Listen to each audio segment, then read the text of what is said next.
안녕하세요. 홍양표 박사입니다. 지난 시간까지 자원의 선호도하고 하나하나 세부적으로 솔루션까지 들어봤는데 오늘은 실제 검사한 한 아이 뇌를 가지고 여러분 한번 이야기 나눠보도록 하겠습니다. 먼저 이 아이는 08년생입니다. 자, 그리고 보니까 좌운의 선호도를 보니 이 아이는 우뇌가 67, 좌뇌가 33. 그럼 제가 뭐라고 그랬죠? 청소년이님은 제일 먼저 하는 말이 얘는 공부하고 안 치네요. 머리가 나쁜 게 아니라 공부하고 안 치네요. 이렇게 말한다고 그랬죠? 근데 이 아이는 공부하고 안 친하기 때문에 성적이 자기 머리보다 훨씬 바닥에 있을 것이다. 아이는 착하고 좋은데 너무 친구들 관계에 너무 연연하고 친구들이 나하고 안 놀아줄까 고민하고 막 이런 쪽도 있을 것이다. 그래서 아이가 왜 그렇게 우뇌가 높은지 어떻게 하면 좌뇌를 올려서 좌우뇌의 밸런스를 맞출 수 있는지 한번 보도록 하겠습니다.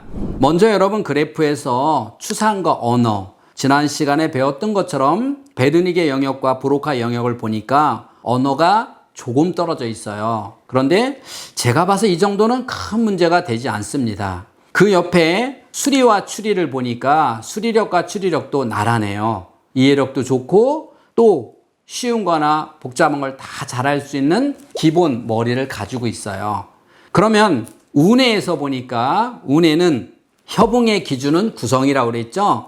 구성에 비해서 너무나 많이 차이가 나게 떨어져 있는 거예요. 이 아이는 너무 마음이 여리고 너무 눈물이 많고 겁이 많고 자 이런 아이예요. 자 그런데 구성력은 기준이 시각적 통찰력이라고 그랬지 않습니까? 시각적 통찰력보다 구성력은 올라갔어요. 무슨 말입니까? 잘하고 싶은과 열정은 있어요. 그런데 시각적 통찰력의 기준은 지각 속도력이에요. 이건 무슨 말인가요? 기가 죽어 있어요. 잘하고 싶은데 애들이 안 따라줘요. 그러면 그걸 확 끌어가고 싶은데 싸움을 해서 이기고 싶은데 마음이 여려서 눈물이 많아서 겁이 많아서 하고 싶은데 애들이 안 따라주니까 알았어 이렇게 해요. 그러니까 이 아이는 얼마나 스트레스가 많겠어요. 근데 이 안에 보면은 뇌검사 스트레스가 되게 많고 그 스트레스를 이 아이는 뭘로 푸느냐라고 했을 때 지각 속도력이 제일 높아요. 그건 무슨 말입니까? 산만하다는 거예요.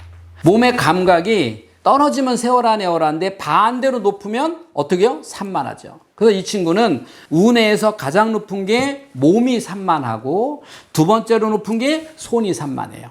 소근육. 그래서 수업 시간에 선생님 말씀 들을 때 공상, 상상, 허상이나 아니면 소문을 가만히 못 있으니까 그려지죠? 지옥에다 구멍 파고 앉아있고 딴짓하고 이게 습관이 들었어요. 그러다 보니까 당연히 공부 시간에 수업 시간에 선생님이 제대로 이야기하는 걸 못 들으면 시험은 선생님이 칠판에 설명해 주면서 중요하다고 강조한 것 중에서 나오잖아요. 근데 이 친구는 수업 시간에 일단 듣는 뇌가 안 돼 있다 보니까 왜? 마음이 여려서요. 왜요?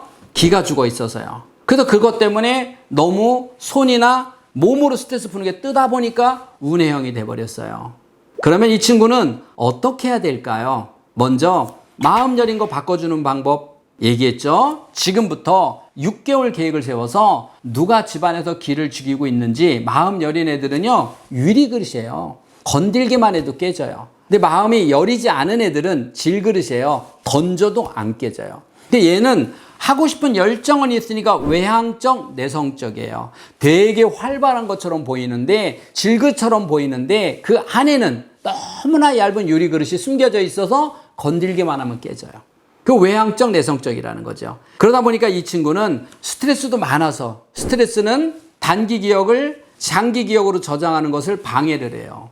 스트레스는 학습을 방해합니다. 일단 공부에 대해서 선호도가 떨어지는데 우뇌가 올라가니까 아예 선호도가 없죠.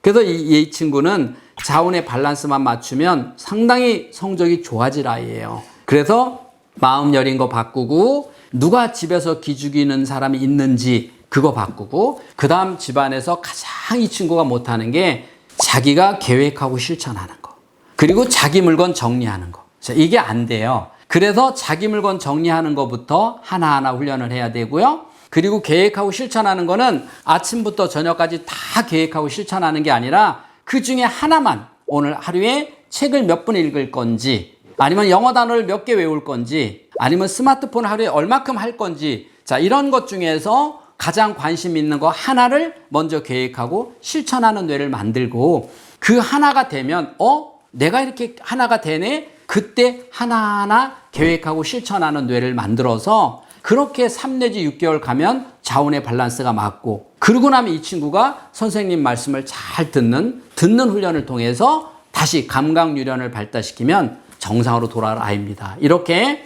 아무리 좌뇌가 잘 발달되어 있다고 해도 우뇌가 도와주지 않으면 이 좌뇌는 써먹을 수 없다. 이 좋은 보석이 감춰져 있는 거죠. 이것을 다시 드러날 수 있도록 하기 위해서 검사를 하는 거예요. 여러분 아이들 한 실사례를 보여드렸잖아요. 이제 이 실사례의 경우의 수는 24,000가지가 있습니다. 다양한 경우의 수를 가지고 여러분 아이가 어디에 해당되며 거기에 맞는 솔루션은 어떤 건지 하나하나 짚어나가 보도록 하겠습니다.